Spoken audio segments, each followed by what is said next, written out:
Welcome to the second annual MIS Alliance Cybersecurity Conference. My name is Dale Gibler. I'm the Chief Technology Officer for MIS Alliance. And this is my co-host, Kelly McDermott, our Marketing Manager. Hey, Kelly, welcome to the conference. It's good to have you. I'm happy to be here. Great. It's an honor to be such a part of this great event and this great organization as MIS Alliance. MIS Alliance has always stood at the forefront of technology, and we are laser focused on our clients 100% of the time. That we are. So we have a few housekeeping notes I'd like to share before kicking things off. Welcome to everybody. So before we start, feel free to put your questions in the chat, and each speaker will answer them at the end of their presentation. We love questions, and so do our speakers, so please don't be shy. And also know that we'll have a 15-minute break around halftime today, 1:05-ish. So get that bio and snack break in there around then. Always necessary. I tell you, I need it as well. Absolutely. And we'll be sending out a link to the recording of today's conference in the next few days. So please be sure to know that that's on its way. No need to take notes if you don't want to. You can use this recording as a reference in the days ahead. So, and finally, after the break, we'll have the drawing for two out of our three fabulous prizes today. And so the first two that we're going to be picking after the break, the first one is a password manager, where we'll be offering 30 licenses for 1 year. Good for deal. the password manager, Dale. Nice. No more writing your passwords under your keyboard and taping it there. This is going to solve that issue. So everybody needs this. Everybody needs it. And then the other one is the cybersecurity awareness training that MIS is offering. And that's 50 licenses for over 1 year, focused on security education training, including email phishing campaigns. Wow, that is amazing. That's a good benefit. That's every organization needs that. I mean, 95% of all breaches are human caused. Right. And one of the reasons is because they're not trained and they're not tested. So this is great for your organization. It's a really good tool. Yeah, this is a great prize. You don't know what you don't know until you can find out where your vulnerabilities are. So, and then at the end of the conference today, we'll have the grand prize drawing that's valued at $3,500. The grand prize at the end that everybody's going to want is a free network vulnerability scan and report for up to 100 devices. And really, Dale, this is valued as priceless. Oh, it's priceless, definitely. Right? Yeah, I mean, organizations sometimes get brought down to their knees and lose millions of dollars over time. Something like this, finding out the vulnerabilities in your network. Not only that, we're going to consult you on this as well. We're going to help you to figure this out. We can prevent that. Just a few dollars spent can prevent millions of dollars in time wasted. That's right. So this is an awesome prize. And the thing is, guys, you need to stick around until the very end to see if you won. And if your name is lucky enough to be drawn, then just type winner in the chat, and we'll be sure to get back to you with the details of claiming your prize. All right. So now let's get on with the show, Dale. What do you say? Sounds good. I know I'm sticking around because that's exciting. I want to see who's going to win that. I'm going to give you a big congratulations. Absolutely. And I want to hear what our speakers have to say, because they have some valuable information to share with us. But before we get there, I want to introduce the CEO and founder of MIS Alliance, Taranay Satbet. Taranay, take it away. Good morning and welcome. I would like to thank everyone for attending our second annual Cybersecurity Conference. MIS Alliance is very pleased to be able to provide a very exciting and highly informative venue today. The constant threat of cyber attacks and best practices for data protection are always evolving, and we're happy to bring you the best of the best in IT cybersecurity today and 24/7 to help your business stay protected. We celebrated our 22nd anniversary this year and are proud to have offered our IT services to the New England region for over 2 decades. Our goal is to provide outstanding customer service while giving back to the community to make this world a safer and a better place. Again, I thank all of you for attending MIS Alliance's second annual Cybersecurity Conference, and please enjoy the lineup of expert speakers. Dale? Great, Tierney. Thank you for coming on and addressing our audience. That was great. Well, I am excited. I'm super excited to introduce this next speaker, Megan Sowell from InfoSec. So she's going to come on. She's got a great topic. I was impressed with the title right from the beginning. So she's going to be talking about the guide to outsmarting the puppet master. So not only is it a great title, but it's going to have great content that's actually going to help you to stay safe. So go ahead, Megan, and take it away. Welcome, Megan. Thank you so much. Let me go ahead and share my screen here and we'll dive right in. So first off, I wanted to say hello to everyone who's able to join us today, and thanks for joining me for the Business Owner's Guide to Outsmarting the Puppet Master. I am very excited to discuss what I personally feel is one of the most interesting topics in cybersecurity, and that's social engineering. So before we get into how you as a business owner can sort of mitigate this threat, I wanted to pause and just take a closer look at what social engineering is and why it's really so darn effective at circumventing our technology, tools, and processes. So one of the trickiest things about social engineering is that it's not really a technical attack at all, right? So combating it with just security tooling is often not enough. And that's because social engineering is simply exploiting people instead of technology to gain access to buildings, systems, information, or finances. It's where people like you and me are used as a vector, as really a larger part of an attack. And the really tough part about this is social engineering is actually everywhere around us. And at times it's actually used for good. So there's a really blurred line that exists between social engineering and, as a marketing professional, I can honestly tell you, really great marketing. If you've ever purchased Girl Scout cookies before at your local grocery store or rounded up your purchase amount to support a good cause at the checkout line, those are like deliberate hooks put in place to get you to take action for good. And of course, the darker side of social engineering generally skips past the whole cookie sales pitch and goes right for the wire transfer or privileged access into your environment. So if you think of all of the ways that you or your team can be influenced by social engineering tactics, it's good to keep all of these tactics in mind and be prepared to adjust processes or tech to stay ahead of the threat. So let's take a look at what this might look like and how it might show up during a workday. So email, right? Classic vector used in a social engineering attack. I think we've all gotten an email before that says something along the lines of, respond to this email, click here, call this number. We're going to delete all of your Google Drive files, right? That's terrifying, especially if you're about to submit a big important project. The phone call, right? Oftentimes our executives are impersonated by attackers. Hi, I'm so-and-so CEO. I'm in the Bahamas on vacation, taking out this important business contact. I've lost my wallet. Can you please transfer X amount of dollars to this previously unknown account? Text messages. I think we've all probably gotten a text that says something along the lines of, your package is waiting for you. Click this link to verify. Even though we all know we didn't order a package and shouldn't be expecting that text, a lot of us still kind of take that bait. One-to-one conversations. The Target breach several years ago is a perfect example of that, where someone gained physical access to systems by pretending to be like an HVAC maintenance crew. And then personal relationships. And we'll get into this later in the presentation today, but insider attacks are another type of cybersecurity threat that use social engineering to leverage those trusted relationships to get employees to do things they normally wouldn't. So the bottom line is that there's hundreds of ways that attackers can breach your perimeter and inflict harm with social engineering as like their primary sort of trump card, right?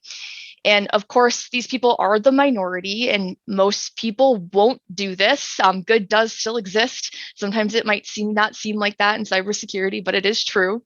But it is because of bad actors like these that we all must remain really diligent. And it takes just really one incident to put a small business out of business. And that's why things like zero trust are so essential.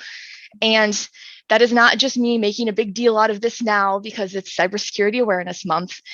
Small and medium-sized businesses are often hit the hardest with these cybersecurity attacks because they have smaller cybersecurity budgets, they are victims of automated attacks, or because they provide access to a larger supply chain with a big potential payout. So the latter type of this attack is really a major reason why organizations like the Department of Defense are focusing in on securing that supply chain with initiatives like the CMMC-AB.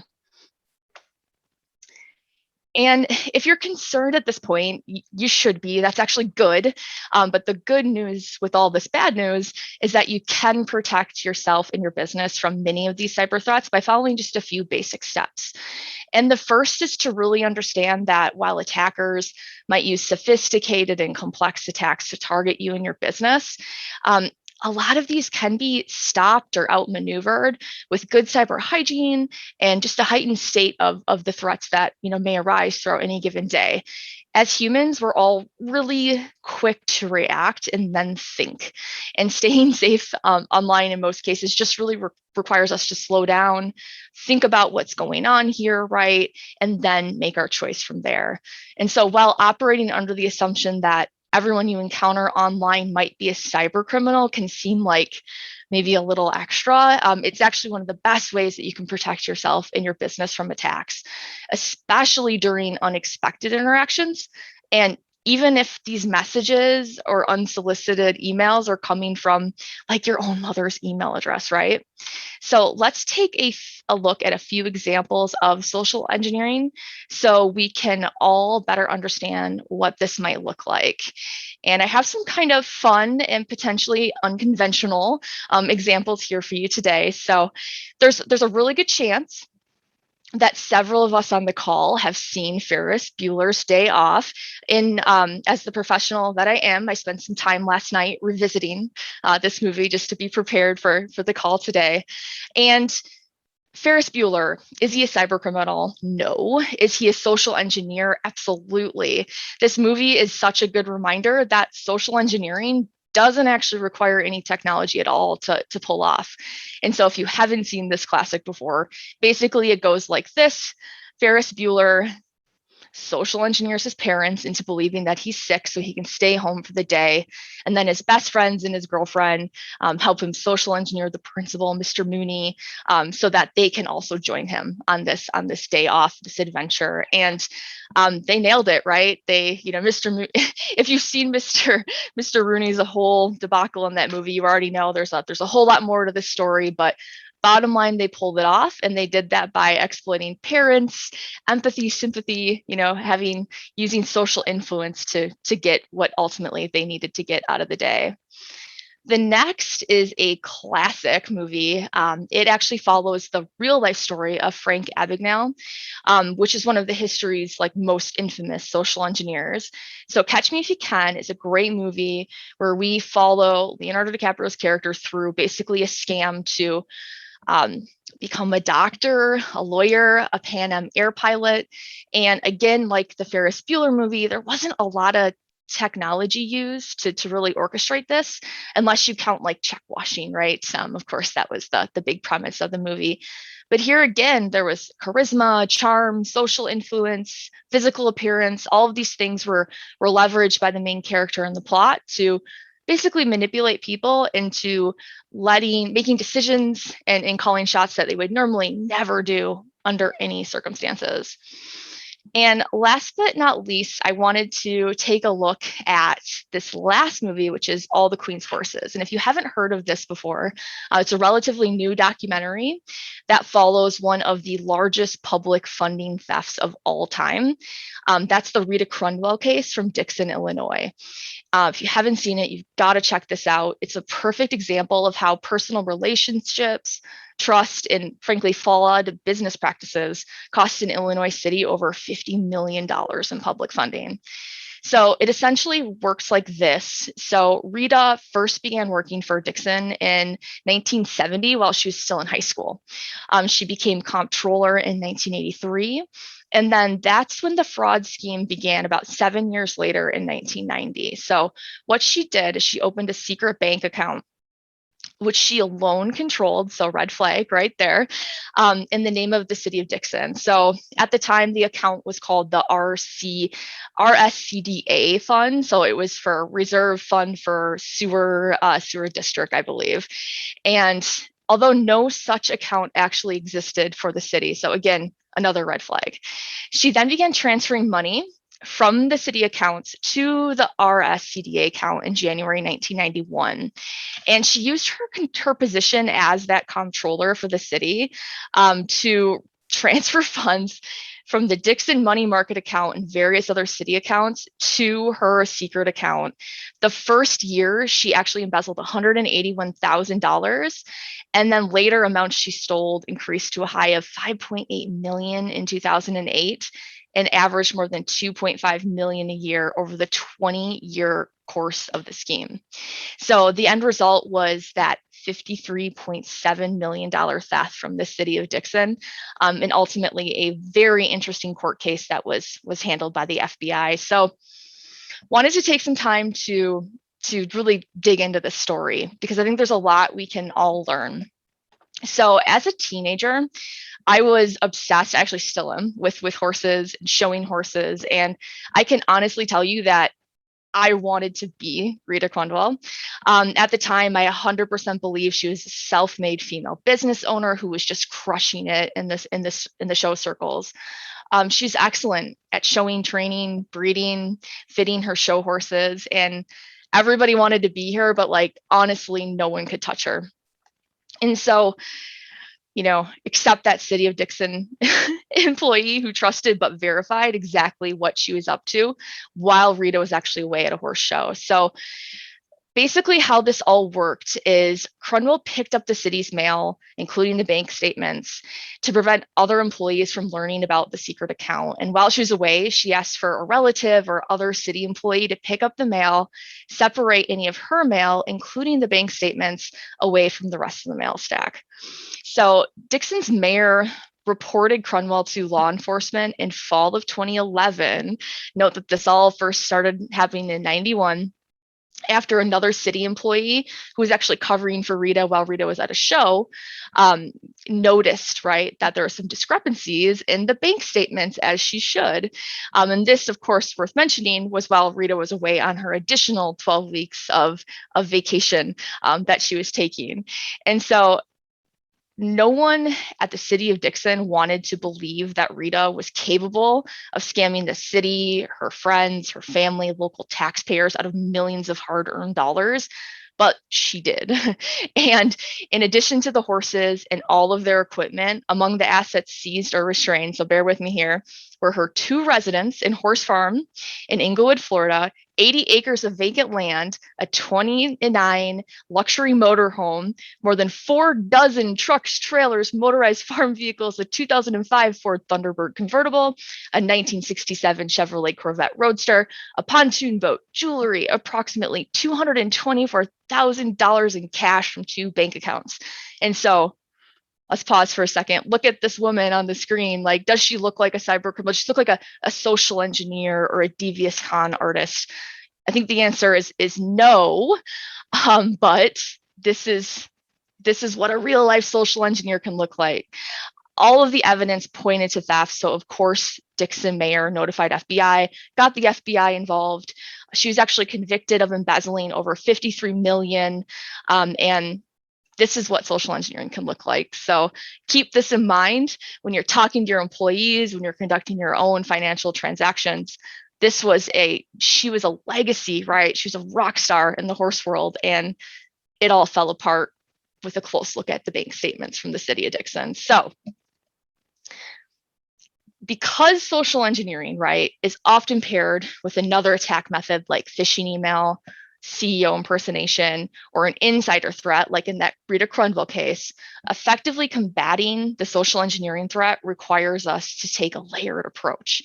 So that includes security controls at every step in the social engineering attack process, right? So the tech stack to your business processes to the people you have running the tools and conducting the processes. And so let's spend some time and take a little bit of time to look at that first layer, that technology layer. So some of you might not have like a dedicated IT or security staff, but the good news is there's a lot of really basic steps that we can do to address a lot of these threats without just a little bit of consultation or research. If you are working with an MSP or you do have an IT or security team and you're not sure if things like MFA, spam filters are in place in your environment, let's find out and get them implemented if they're not. So the first and one of the best things you can do now, if you haven't already, is installing that multi-factor authentication, getting those controls in place. If you're lucky enough to win the password manager tool from the conference, that's another great extra layer to add with that. And essentially what that does is it adds another layer of authentication to anyone who's trying to access your systems. If you can, recommend that we all are using authenticator apps, not SMS, to 2FA code verification. Main reason for that is that an authenticator tools and apps are not going to be sending you a code through a server that a hacker can intercept. The next is all about enabling those automatic updates. So software updates are so critical to helping us sort of raise the tide for all of the cybersecurity controls and practices we have in place. It's kind of like using an umbrella in a thunderstorm. So it won't shield you from everything, but it's a really basic step and a best practice that can help you avoid a lot of threats. And this may seem obvious, like Megan, of course, I'm doing this. But the reality is that a lot of people forget, right? Or patches that need to be installed manually don't get done in time. And that often leads to a lot of the big breaches we see in the news today. Implementing things like allow listing is also a really good idea if you have the support to implement it, and then support like the tickets and stuff that you'll likely get from your users afterwards. But essentially what this does is instead of trying to ingest all of the traffic and access requests, you say, and then trying to find out what might be malicious, you actually verify the legitimate traffic up front. And that can be a good way to gatekeep out some of the malicious traffic that then later leads to those phishing emails, lets attackers use these social engineering techniques to get to our teams. And then role-based access. So this is very similar to allow listing, and that you only give access to information or systems to people who really, really need it. It's worth mentioning that this is impossible to achieve if you do use shared logins. And so keep that in mind. It can be expensive to purchase multiple software seats, but without this, it's actually impossible to take advantage of these role-based access controls, which can really prevent a major incident, especially a major data breach or a leak in the instance of an insider attack, or even an employee exiting your company. So if you don't need to give someone keys to the castle, bottom line is try not to do that. So next up is that second layer, right? And this is all about process. So a good example of where taking that zero trust mindset and implementing in all of your processes where this can actually save thousands of dollars is when we look at like a fake invoice request. So this is usually when an attacker pretends to be like a trusted vendor and sends a fake invoice to a business and asks for payment. Almost always the payment is asked to be sent to like a previously unknown bank account number or a physical location that wasn't in the system. They usually pretend the request is super urgent, right? There's going to be some dire consequence if it's not taken care of right away.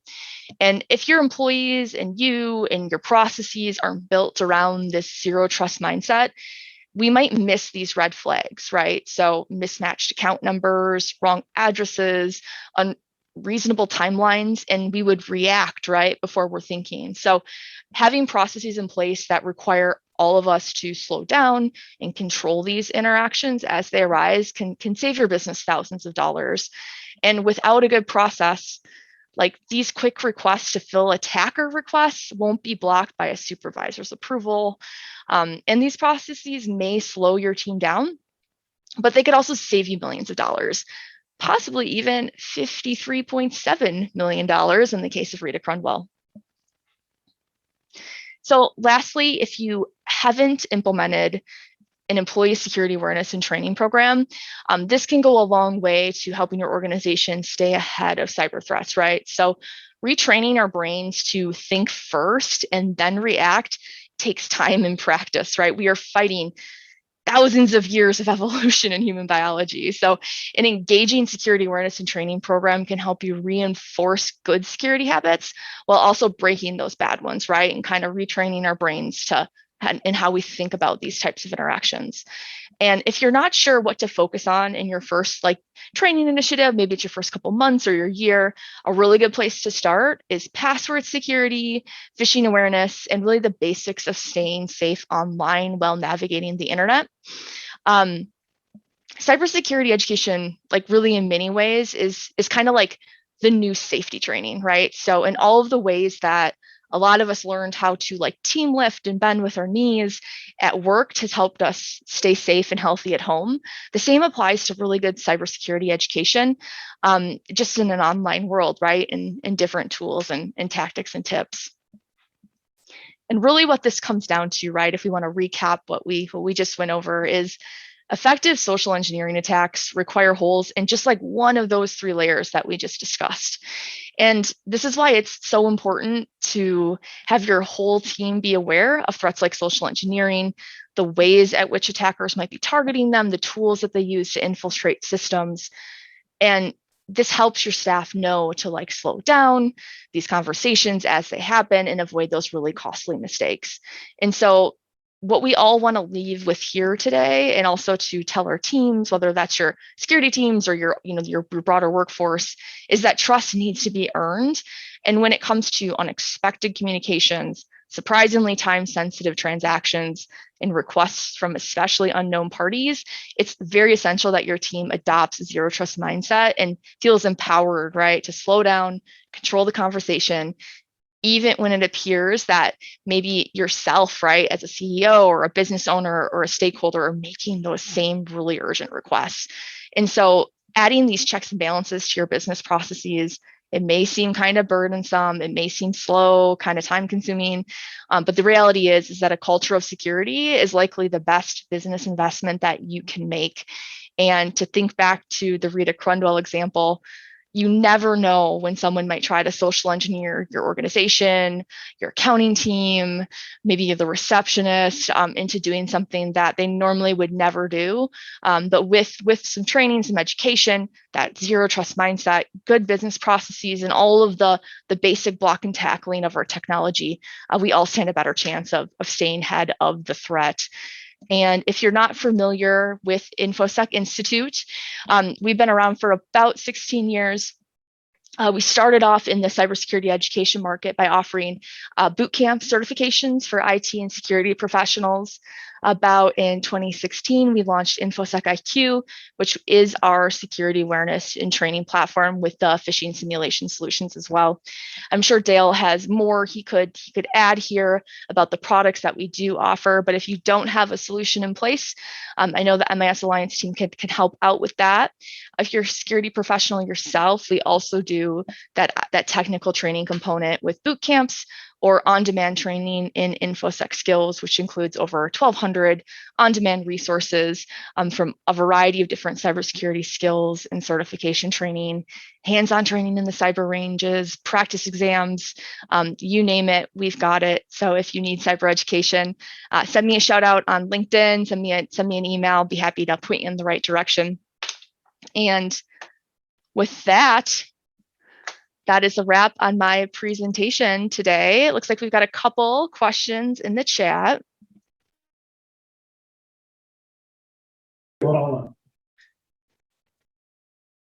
Hey, Megan, thanks a lot. We appreciate that. That was a lot of great information. We do have some questions coming through on the chat and also on Facebook. So I wanted to run those by you so you can answer some of our attendees both on social media and on our Zoom account.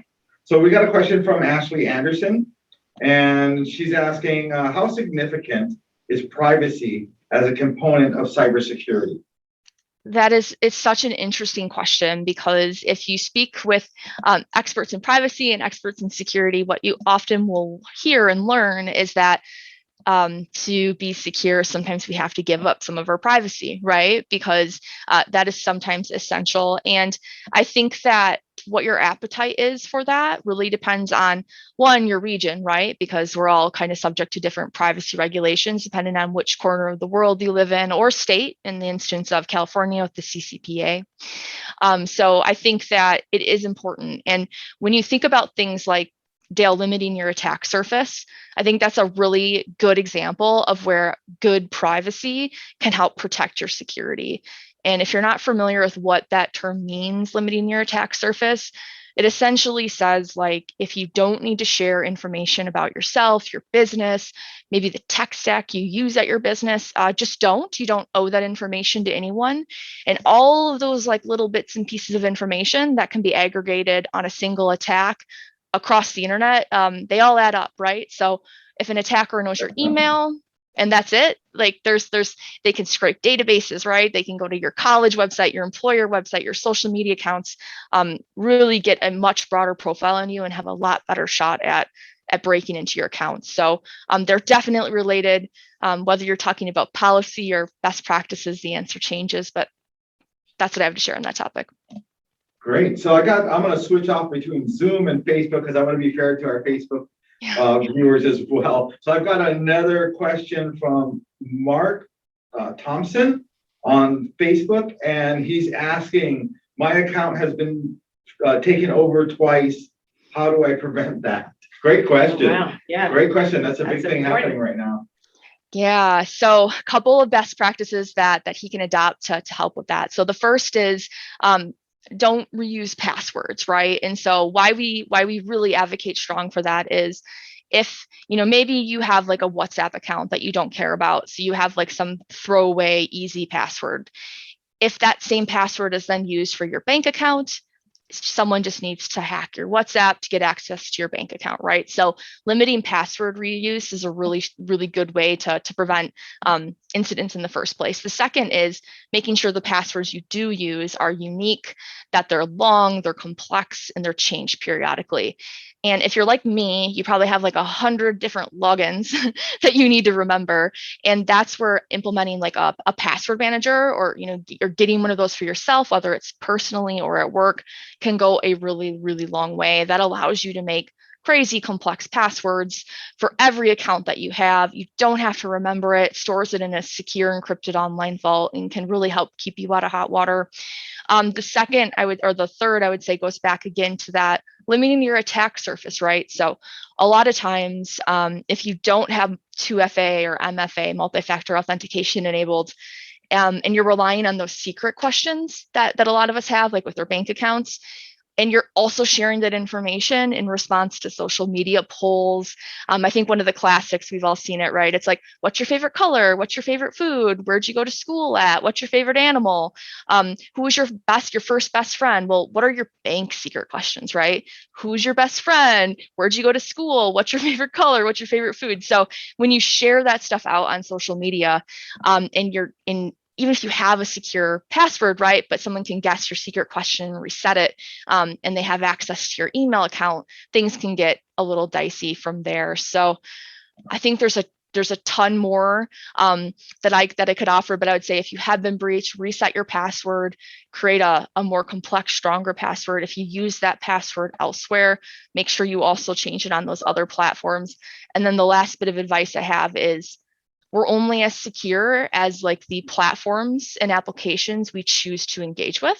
And so if there is a software vulnerability, you could follow all of the best advice in the world, still be compromised, but that's where it makes it so important to make sure that the sites you do frequent are secure, mature websites, right, that are implementing best practices in terms of secure coding and access management. So Great answer. And I've got another one from Donna Langley. And she is asking, do mobile devices present more of a security risk? Yeah, it depends on the user. It depends on how much that person has been educated about the risks. What I will say about mobile devices, they make it very difficult to inspect links, right? To see, like, is this hyperlink taking me to where I think it's taking me? I also think that as humans, there's a tendency to be a little more casual on our mobile devices and maybe navigate or click on things. I don't know about everyone on the call, but I only access social accounts through my phone. Where do a lot of attackers go to target people, right? Social media. So if you are using a mobile device, definitely find out now if you how to actually hover over a link before you click it. For a lot of us, it's pressing and holding. That's risky, right? Because if you don't press hard enough or long enough, you could actually navigate to the link and not get a chance to investigate where it's actually taking you. If you find that happening often, a really nice trick is just disabling your Wi-Fi and your mobile data before you do some of that inspection. Copy the link over to like a different application that's offline and make sure that wherever that link you think is taking you is actually taking you to that place. So. Great advice. Yeah, those are really Really good points, good, yeah. Megan. Thank you for sharing A those. lot of helpful things. So I'm going to do one more question. This one just rolled in from Facebook, and then we're going to let you go, Megan. I know you got a lot of securing to do and helping other people for this, so I don't want to keep you on here any longer. I've got this one from Facebook. It says, and this is from Mary Sagataro. She is asking about deep fakes. So she's been getting phone calls from her friends and contacts with their numbers, but then it's not them on the line. How do you prevent that? Yeah, so oftentimes they got your number somehow, right? And unfortunately for all of us, oftentimes that's like when a friend actually is compromised. So the first thing you should do is tell your friend, right, that they're being impersonated so that they can look into that and make sure that there's no attackers like living on their accounts or social networks. Depending on what that person is asking you to do, like let's say it's HP help desk, go ahead and send that number to HP as well. Like they'll want to know that that's going on. And if it's really serious or scary, it doesn't hurt to report it. There's FBI has great reporting mechanisms for this, and you can call your local police department. They often can't do a lot, but sometimes it's just useful for them. They issue public statements on their like own social media accounts just to spread the word and make people aware that these scams are making the rounds. So tell your friend's probably compromised, and then report it to the brand that's being impersonated and any authorities that might be able to help you out. Well, that's really great information, Megan. You really give some practical, great advice on just everyday vulnerabilities that we encounter, right? I mean, some of the movies sort of dramatize it for us, but in Rita's case, these things actually have happened, and they do happen. So we just need to be really aware of all of these gaps in our sense of security.